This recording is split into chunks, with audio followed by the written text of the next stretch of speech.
നമസ്കാരമുണ്ട് എൻ്റെ പ്രിയപ്പെട്ട സുഹൃത്തുക്കളെ കൂട്ടുകാരന്മാരെ. ഞാനിപ്പോൾ നമ്മുടെ ഹാർബർ പാലത്തിൻ്റെ മേളിലാണ് ഉള്ളത്.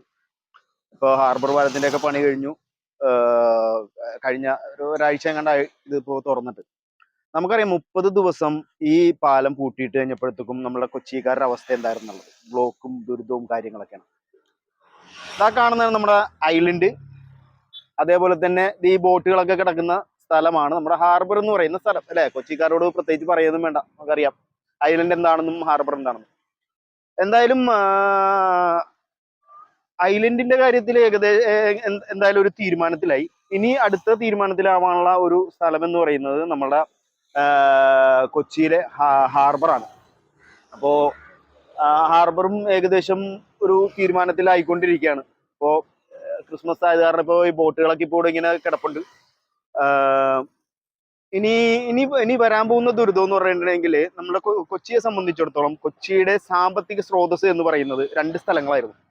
ഒന്ന് ഐലൻഡും രണ്ടാമത് ഹാർബറും. ഐലൻഡിന്റെ കാര്യത്തിൽ ഞാൻ പറഞ്ഞല്ലോ നേരത്തെ തന്നെ അത് തീരുമാനത്തിലായി. ഇനി അടുത്തതായിട്ടുള്ളത് നമ്മളുടെ ഈ ഹാർബറാണ്. അത് ഏകദേശം ഒരു 5-8 മാസത്തിനുള്ളിൽ മിക്കവാറും അതിന്റെ കാര്യത്തിലും തീരുമാനത്തിലാവും. ഇതിന്റെ കാര്യത്തിൽ തീരുമാനത്തിലായി കഴിഞ്ഞിട്ടുണ്ടെങ്കിൽ എനിക്ക് തോന്നുന്നു ഒരു 2 കൊല്ലം മുമ്പെങ്ങാണ് ഞാൻ പറഞ്ഞിട്ടുണ്ടായിരുന്നു, ഈ ഹാർബർ ഇവിടെ നിന്ന് പോയി കഴിഞ്ഞു കഴിഞ്ഞിട്ടുണ്ടെങ്കിൽ, അല്ലെങ്കിൽ ഹാർബർ ഇവിടെ ഇല്ലാണ്ടായി കഴിഞ്ഞിട്ടുണ്ടെങ്കിൽ കൊച്ചി തകർന്നു പോകും. സാമ്പത്തികപരമായിട്ട് കൊച്ചി തകർന്നു പോകും. കാരണം ഇവിടെയുള്ള ചെറുകിട കച്ചവടക്കാര്, അതുപോട്ടെ ചെറുകിട തൊഴിലാളികൾ തൊട്ട്, അതായത് ഹാർബറുമായിട്ട് ഉപജീവനം നടത്തുന്ന ഒരുപാട് തൊഴിലാളികളുണ്ട്. അതിന് യൂണിഫോമിന്റെ കാര്യമൊന്നും ഞാൻ പറയുന്നില്ല. അത് ചിലപ്പോൾ ചാര യൂണിഫോം ഉണ്ടാവും, നീല യൂണിഫോം ഉണ്ടാവും, ചിലപ്പോൾ പച്ച യൂണിഫോം ഉണ്ടാവും. പച്ചയും ചുവപ്പും കൂടിയുള്ള യൂണിഫോമിന്റെ കാര്യത്തിലല്ല ഞാൻ, തൊഴിലാളികളുടെ കാര്യത്തിലാണ് പറയണം. ഈ തൊഴിലാളികൾ ഇവിടുത്തെ തൊഴിൽ നഷ്ടപ്പെട്ട് കഴിഞ്ഞിട്ടുണ്ടെങ്കിൽ ഈ കൊച്ചി എന്ന് പറയുന്ന സ്ഥലം, അതായത് ഒറിജിനൽ കൊച്ചിയിൽ എന്ന് പറയുന്ന സ്ഥലം ദുരിതത്തിലായി പോവും, പട്ടിണിയിലായി പോവും.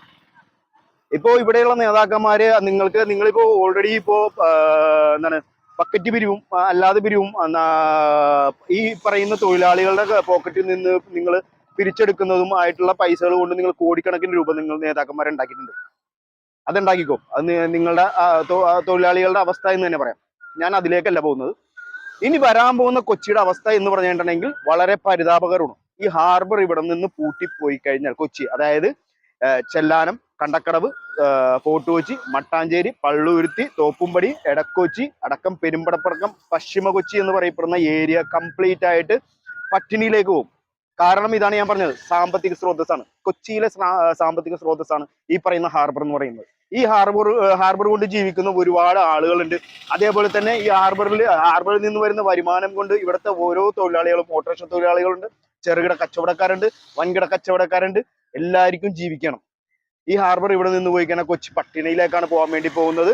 അപ്പോൾ ദയവ് ചെയ്ത് ഉത്തരവാദിത്തപ്പെട്ടവര് ഇത് ശ്രദ്ധയിൽപ്പെടുത്തിക്കൊണ്ട് ഈ ഹാർബർ ഇവിടെ നിലനിർത്തി ഐലൻഡിന് സംഭവിച്ച പോലെ ഇവിടെ ഈ കൊച്ചിയിൽ ഈ ഹാർബർ നഷ്ടം വന്നു കഴിഞ്ഞിട്ടുണ്ടെങ്കിൽ ഈ പറയുന്ന പശ്ചിമ കൊച്ചി, ഇപ്പോ പശ്ചിമ കൊച്ചിക്കാരെ സംബന്ധിച്ചിടത്തോളം എല്ലാവരും പറയുന്നത് പശ്ചിമ കൊച്ചിയിലെ ആളുകൾ ഇപ്പോൾ മയക്കുമരുന്നും കഞ്ചാവും വെച്ചുകൊണ്ട്, ഒരിക്കലുമല്ല. പശ്ചിമ കൊച്ചിയിൽ ഒരുപാട് ആളുകൾ തൊഴിലെടുത്ത് ജീവിക്കുന്ന ആളുകളാണ്, അവര് അധ്വാനിച്ച് ജീവിക്കുന്നവരാണ്. ഇതെല്ലാം ബേസ് ചെയ്തു വരുന്നത് നമ്മളുടെ ഈ ഹാർബറാണ്.